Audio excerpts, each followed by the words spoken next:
Looking back from the, say, the perspective of the turn of the century, how will the man in the street in the year 2000 assess John Kennedy's contribution to American, to world history? How will John Kennedy have made a difference?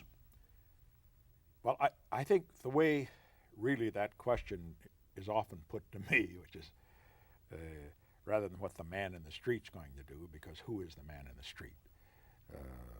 That's one of hundreds of millions, and so forth. You usually hear this, what I think rather fatuous question, what is history going to say? How is he going to look in history, or and so forth? And here's something we have to understand about what is history. How does history judge John Kennedy?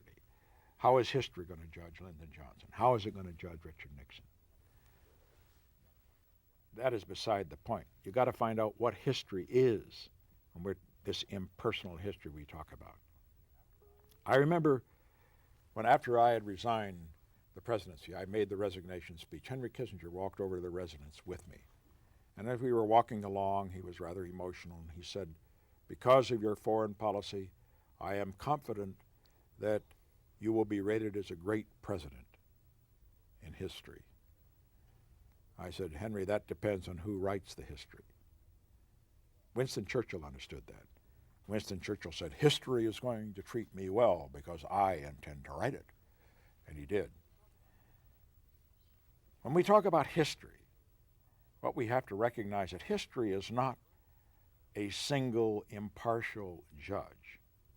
The verdict of history is rendered by a jury of historians. And historians in the United States are overwhelmingly liberal, and to the extent they have party affiliations, are overwhelmingly Democratic. And in addition, because their bread and butter is style, they are suckers for style, obsessed with style. Style is more important to them than his substance. Now, in answering the question with regard to what President Kennedy's place in history will be, I would say it will be very good, because historians have to be impressed by his style. He's got to get AA figures for style in every which way. They've got to be impressed by his charisma. Historians like charisma. As far as his record is concerned, they will gloss over that to an extent, because the record is not particularly impressive.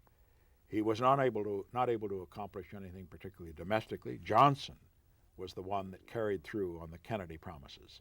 He was the performer. Kennedy was the promiser. And in foreign policy, the Kennedy foreign policy could only be described as being almost disastrous.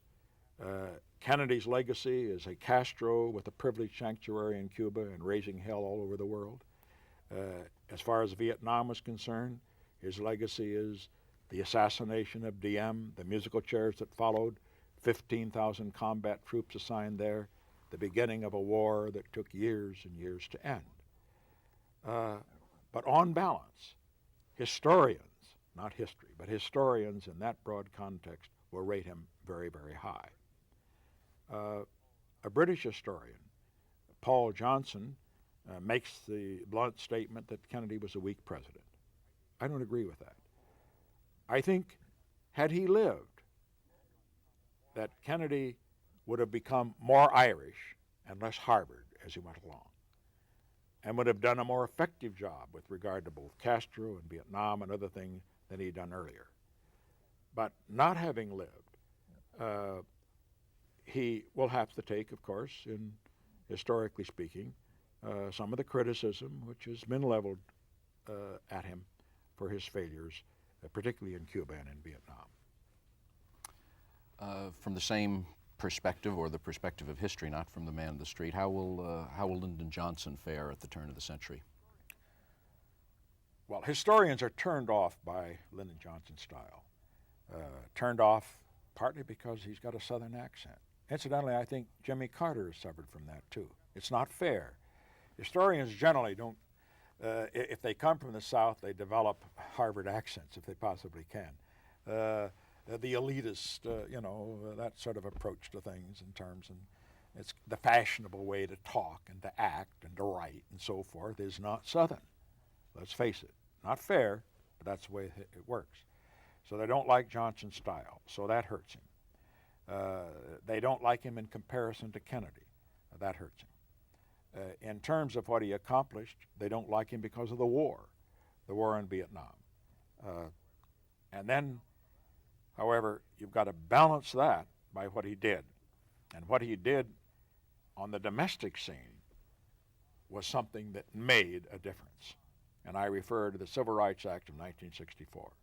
Just as I could go to China, where Hubert Humphrey, the liberal, could not, so only Johnson could have gotten the Civil Rights Act of 1964 passed. Johnson, a Southerner who had voted against civil rights during the 1950s when I was presiding over the United States Senate.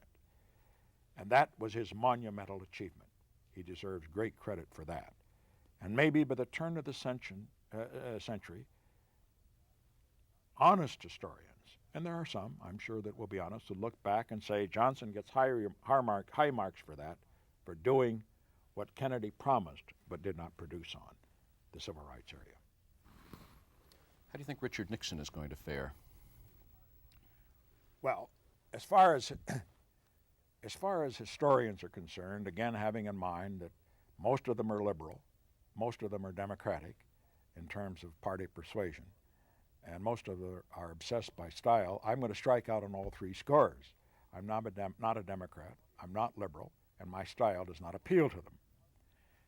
And so under the circumstances, apart from Watergate, which of course will be a very big negative,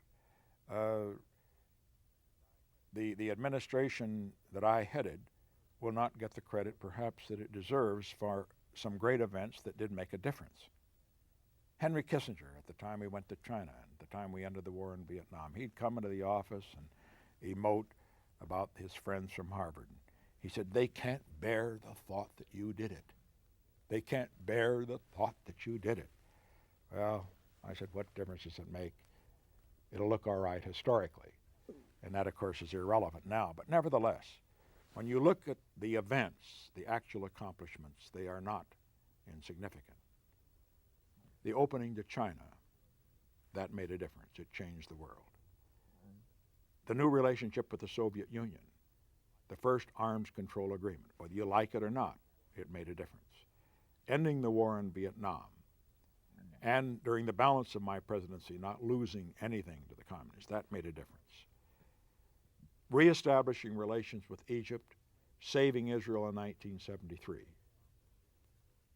Laying the foundation, therefore, for the Israeli-Egyptian rapprochement, that made a difference. Domestically, and many people are not aware of these domestic accomplishments because we're primarily known for the foreign policy accomplishments, the most important achievement, without question, were the appointments to the Supreme Court. We left a lot of blood on the floor, but we changed history in the United States, and I think for the better as a result of those four very, very good appointments.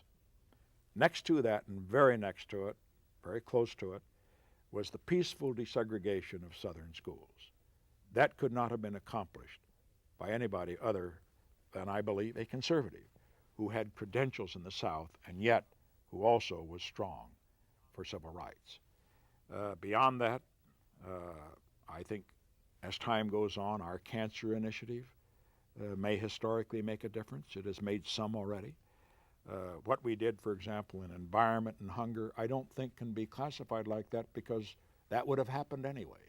We were just happened to preside when it did happen. Revenue sharing, that principle, might not have happened had we not done it, but some even question whether it should. But the overwhelming evidence would have to be that on China, on Russia, on Vietnam, on the Mideast, the Supreme Court, these things all made a difference. Now that seems like a very formidable record. But on the negative side, as I say, we have the whole Watergate, which of course made a difference on the negative side. Now how's that all going to sort out as far as historians are concerned? Negatively. Negatively because most historians are negative toward the individual, toward me, just as they are toward Lyndon Johnson. He isn't going to get a good shake historically from historians, and neither will I.